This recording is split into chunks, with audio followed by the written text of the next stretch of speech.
What's up, guys? I'm AYB, founder of Spark AI, where we help businesses automate their process and implement AI in their workflows. Today, we'll be looking at Code by Zapier. What exactly is Code by Zapier? And we'll be looking at it under three use cases. We look at how we can use Code by Zapier as filters, and we look at how we can separate domains, B2B domains from like other cheap domains and VIP domains, right? We'll also look at how we can use Code by Zapier as a text correction and from changing to uppercase or lowercase. We'll also see how we can use looping by Code by Zapier as a looping tool, right? And we'll look at some other things here I have in stock for you right here. And here we'll look at all of these things. And finally, I will give you a tip on how to like write any code using Code by Zapier.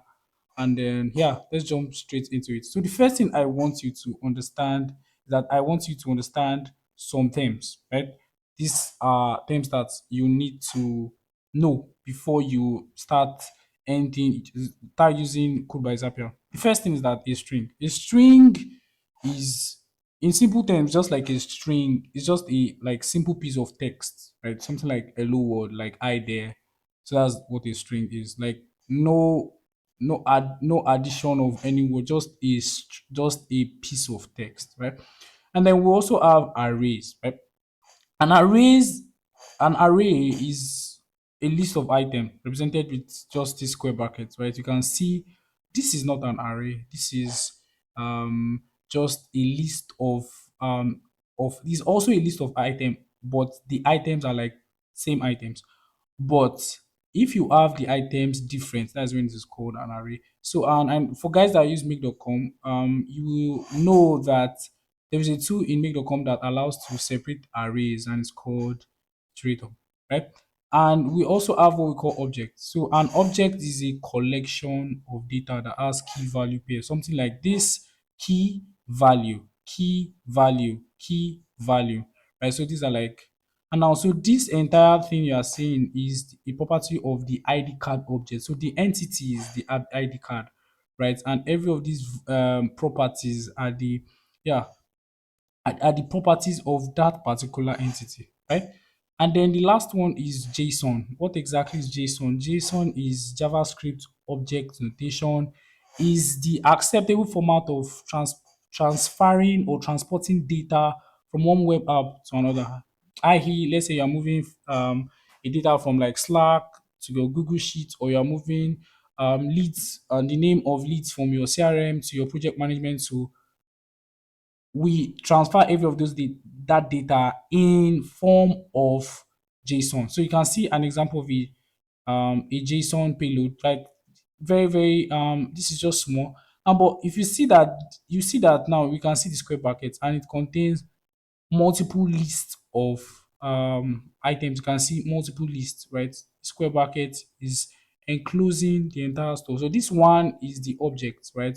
So we have list of items inside the object. Well, so I want to show you a particular payload and then you understand what I mean. So let's say this is JSON payload, and you can see that we have an object and we also have another object. If you trace this line, this is like the VS Code. I just had to get the screenshot. If you trace this line, now I'm just giving you a trick. Actually, I'm not a programmer. I don't know how to program, but I have a workaround around these things, right? If you check this particular, now if you see customer and then you see also the line, right? Not just even in line, um you will see that this particular customer is a separate entity, and then order is another separate entity that has an array inside. You can see the bracket. So one thing that you can use to trace all of these things is the bracket, right? When is it opening? When is it closing? What are inside the brackets? Is it just list of items or arrays, right? Like I said, array is square bracket, right? And if you have something like a normal squiggly bracket, is just a list, right? So yes, yeah, I think that's exactly what I just want to say before we jump into it proper. So we are going to build some workflows, right? The first thing we want to do now is a filter. How can we use Code by Zapier as a filter? So, but before then, I want to show you how to on make.com how to pass JSON. So, I mean, we have I showed you a particular payload right here. So you can see this particular payload. So I was able to extract it and then I put it here. Then if I run this particular module, it will come with like now this is a very very good example. You can see that it's showing as a collection. If you look clearly, you see that is a collection, right? And inside each collection, we have an array here. Like I told you, the item is an array that has also another collection inside. So what this pass JSON module does is that it helps to like take a very this the mode this particular stuff is called JSON, but it's in raw format, right? So what we use this module to do is to structure this JSON into something that our system can understand. And so we can now map every of these values, right? Map all these values together. But you can see we have an array, right? Right inside. This is an array that is inside. Right? Array is just like list of different items, right? So that's one thing that you have to take note of. Let's jump straight into the particular workflow. The first workflow we want to have. So this is exactly how the code by Zapier module looks like. You have to choose which type of language. We have two languages there, this JavaScript and Python, because we use this as more like functions like format data, transform data from like one format to another. That's exactly why these are the two languages that are allowed here, right? And now, the first scenario that we want to actually use this particular stuff is whenever a form is filled on my website, as you can see here, whenever I fill this form, I'm going to run this particular module again. Yeah, whenever this form is filled on my website, what happens is that I will run this particular JavaScript. I will drop the link of the Java of the this particular code in the description so that you can download and you can just copy it and paste. You don't even have to like, in fact, you don't even have to learn how to like don't memorize this particular stuff. If you get it wrong, you can just dump it on Gemini Pro and it will format it for you. Right. Now we are putting the value. Just make sure this particular value here is equal to the like it must be the same as this variable, right? So that it can process that data. Now what we want to do is actually want to transform the data. Like someone when someone fills my form on the website, right? I want to make sure that the person like the data that is coming from my website is structured. Sometimes some people might just fill a form and they will use it in small letter, lowercase. I don't really I don't like that, right? So I just want my data to be organized in CRM and be in title case. So I created this particular script. And what it does is that it formats the names and then it just help me output the first name. That's exactly what it does, right? So just output the first name and that's all, right? And yeah, I want to send the person an email.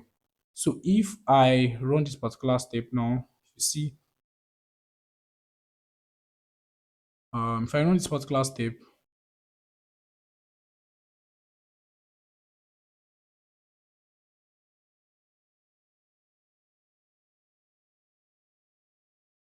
so if you check, if I check my email,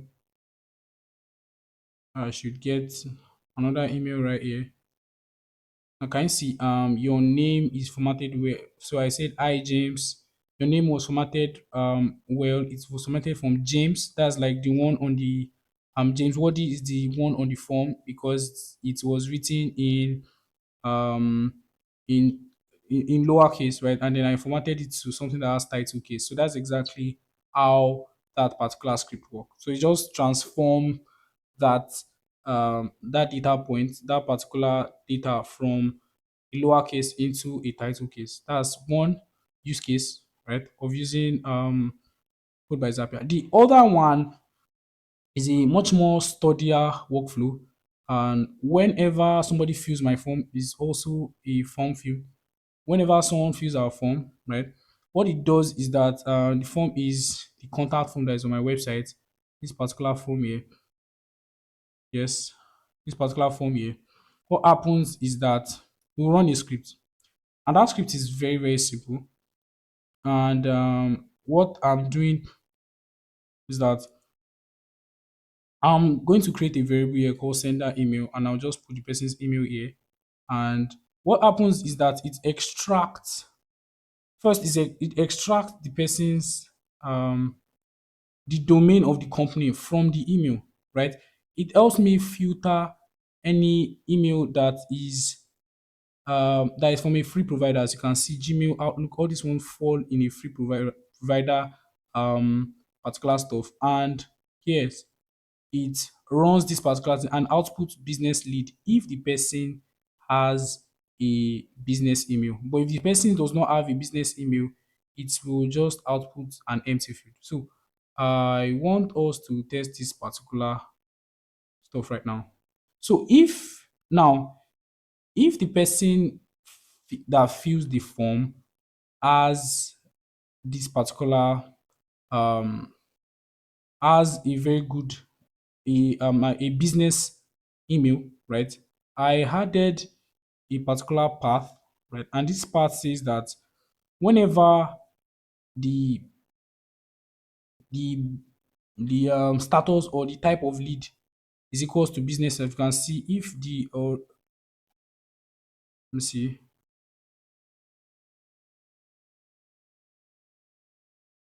Okay, I think this is not if it's supposed to be if this particular status, right, is contains business lead,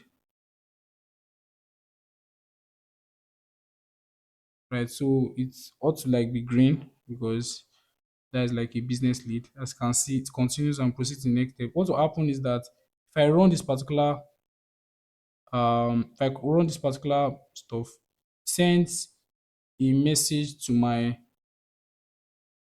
sales team on the Slack channel and telling them that we have a new lead and the lead is a and it drops the email of the lead and also the domain of the lead so they can quickly reach out to this lead that we just had. So that is, as you can see now, I think we have it here. I just did this now. As you can see, we just got a new lead, James Wadi, and the email and domain name, right? That's exactly what we just used this particular stuff to do. So whenever the right in the JavaScript, the person has a business email, it outputs this. But if the person does not have a business email, what happens is that now let me show you the logic I used here. I'm saying if the original email, I mean the email the person used, which is sender email, does not exist.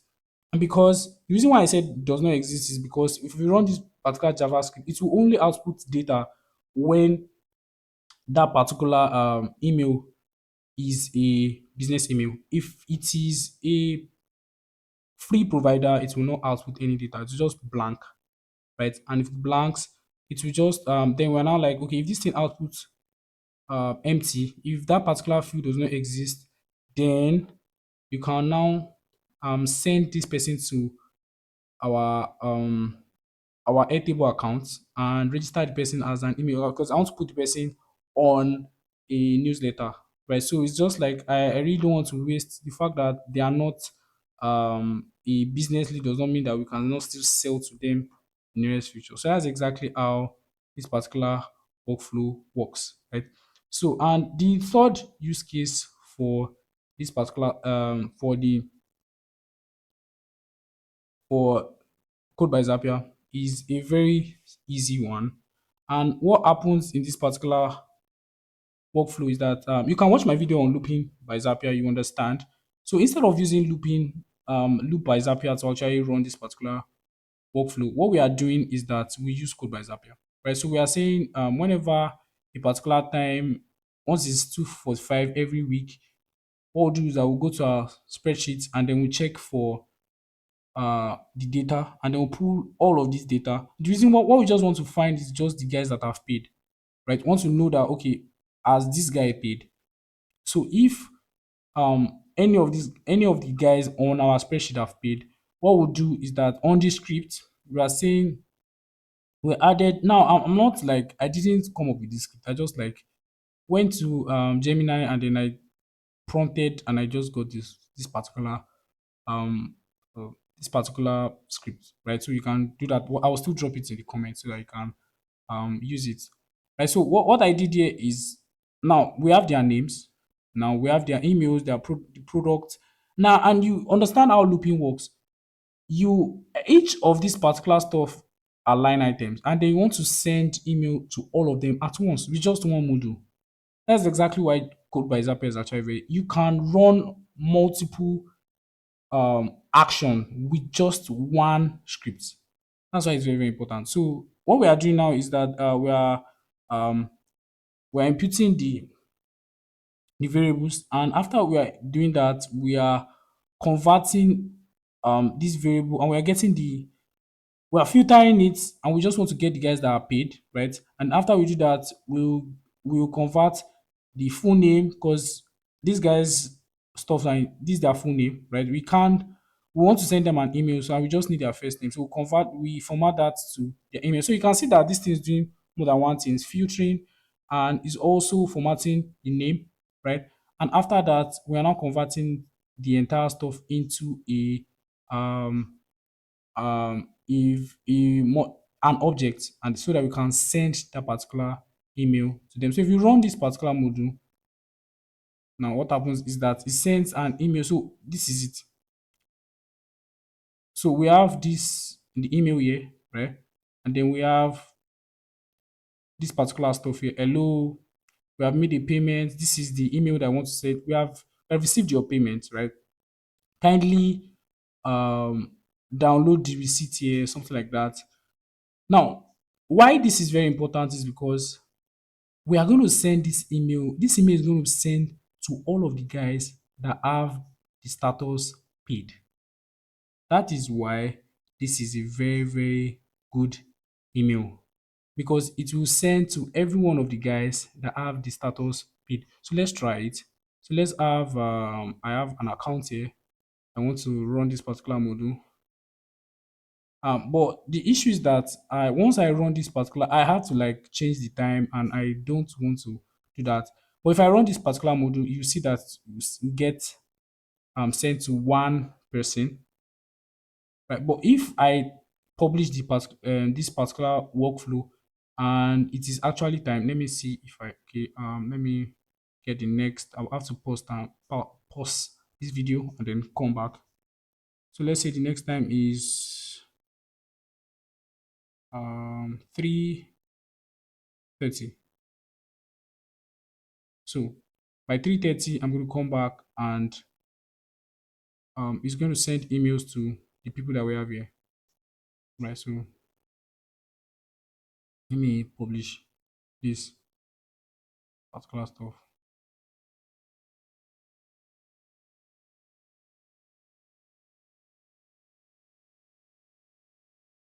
So let's call this V2.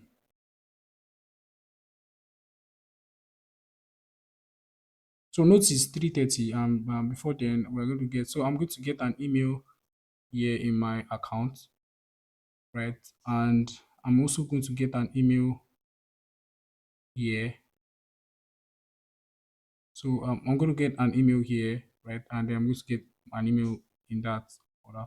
And the reason is because these guys are part of the guys that paid. The other emails are not logged in my stuff, so you'd have seen how it works. So this is exactly how Code by Zapier works. It's a very, very um good function, right? It's a very, very good tool in um Zapier toolkit. So I will pause and then we'll come back and I'll see. So I'm back. If I check, so it took me like 30 minutes, and if we check the particular one, you can see that receive our payment. Click here, and I have the second one right here. Here, this one, and then you can see we have received our payment also. So we and if you check the time, it was both um 3:45. You check this one also. Yeah, you can see that it was also 3:45. So that's exactly how to use looping by Zapier by code, right? And to send something at once. So that's exactly how to use what we just done. If you like what you have learned, don't forget to like, subscribe, share, and all the fun stuff that you do so that I can drop videos like this. See you guys in the next one. Bye.